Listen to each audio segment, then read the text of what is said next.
for the seekers out there, we really need to be very, very careful, especially in engaging with masters, with gurus and stuff. Kasi, ganito yan guys, if a master is really a master, he will not be bothered if he will not be called a master. Hindi yan sila magpapatawag na master or guru, because they know deep within them that the master within them is also the master within you.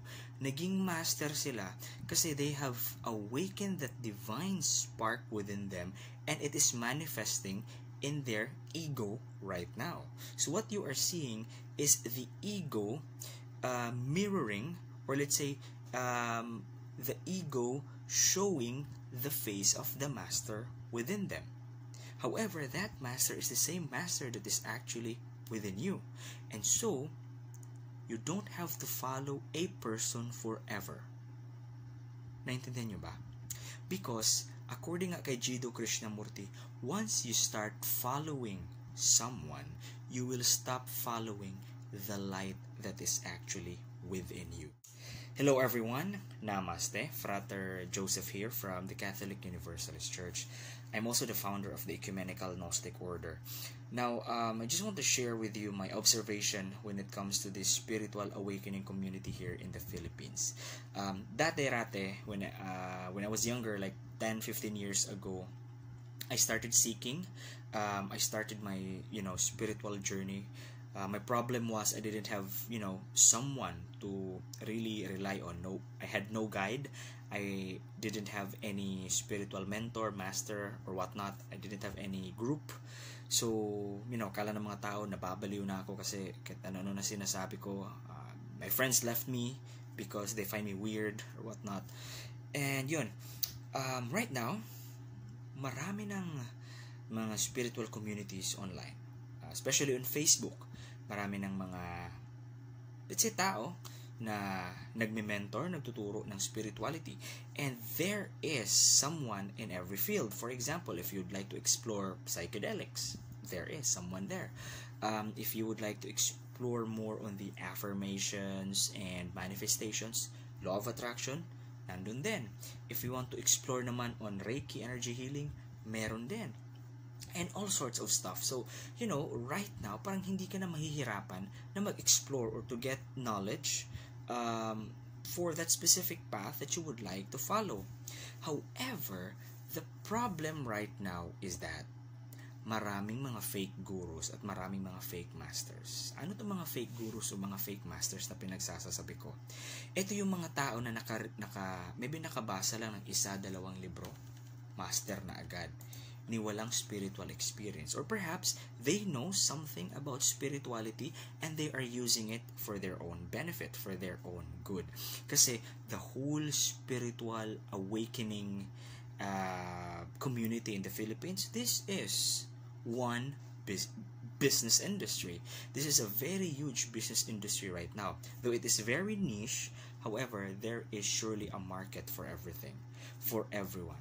Kasi all walks of life, nagiging awaken sila in this time and age. And then, of course, these people, these scumbags, I would say, would cater these people.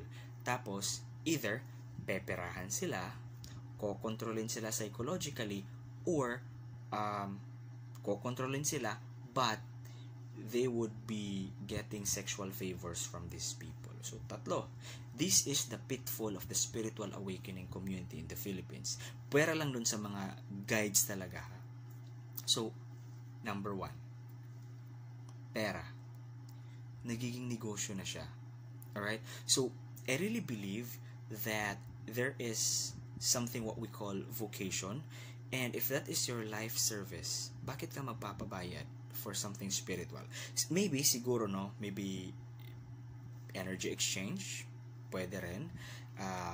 Maybe that you have devices that you are using, or perhaps you travel far or whatnot. Maybe for that instance, yes, that's tolerable. However,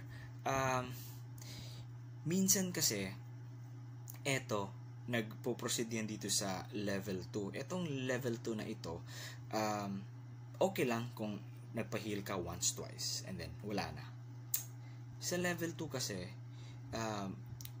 the master or the guru or the healer or the teacher will create a mindset na paniniwalaan ng student niya na he needs to or he or she needs to go frequently to that guru, to that master for this and that, for this and that, for this and that.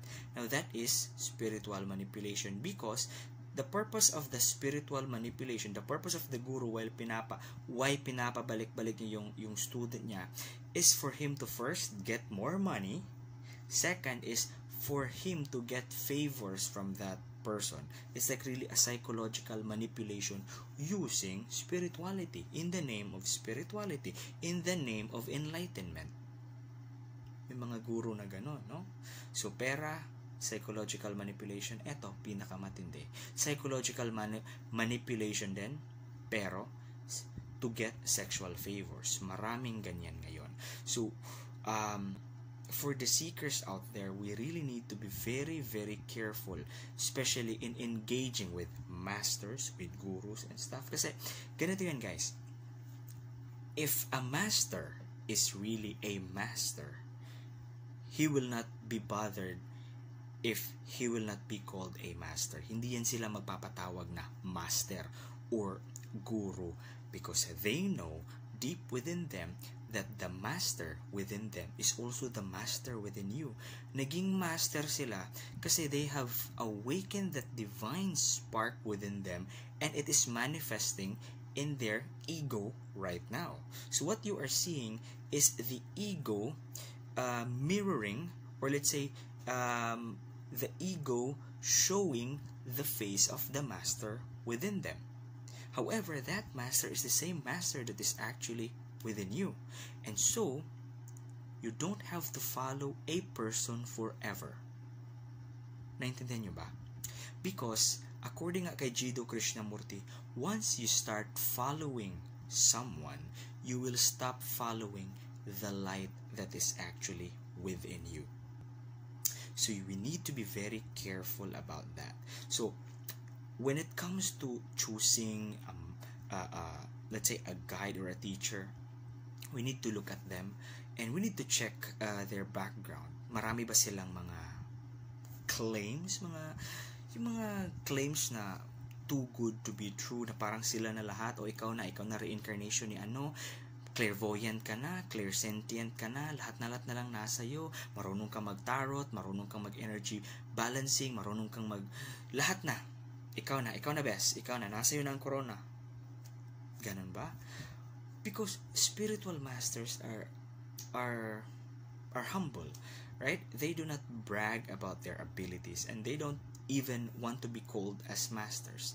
They don't even want to talk about their experiences, because if they talk about their experience, you might feel that you are not having any progress in your spiritual practice kasi nga wala kang experience na gaya ng master mo. So the master, if such exists, will not talk about it. Except lang siguro kung you really need to, maybe get some insights, maybe the master, quote-unquote, will share, but not to the extent that, the master will just claim this and that, and then try to manipulate you to get more money from you, to get more time from you, to get your commitment, and worse is to get sexual favors from you. So, we really need to be very, very careful about these people. Kasi nga, masyado ng malaki ang industry ngayon. Marami nang nagpo-post sa Facebook, both foreign and local. So syempre marami na yang makukuhang mga ideas, no? Yung mga charlatans, yung mga fake gurus, and they can create their own brand of spirituality and whatnot, and a very enticing marketing strategy on how to get customers, get clients. The thing is, there is such a thing that is really mentorship. Meron talagang ganon. Meron talagang mga guides. However, the guidance, the mentoring, the teacher-student relationship should stop at one point. it should stop during the time that the student will start to awaken the master within them. And then, you let go. You don't cage, you don't lock that person into your dogma, into your teachings forever, because that person should grow, that person should evolve, right?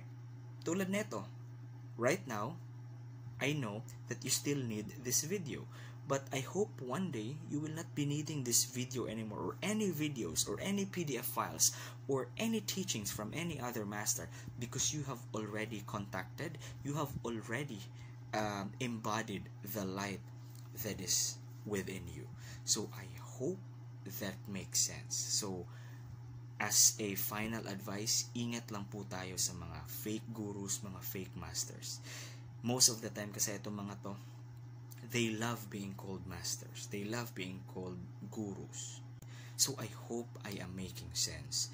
And again, ingat lang po tayo. Alright? We respect each and every one's diversity in the different spiritual paths. And for all those, spiritual mentors and guides who are listening to this video, please, let us be a guide. Let us be a mentor and not a psychological manipulator, not a sex offender, and perhaps not interested in just making money or money makers. So that's it for today. I hope you've learned something from it. So ingat na po tayo, alright? Namaste.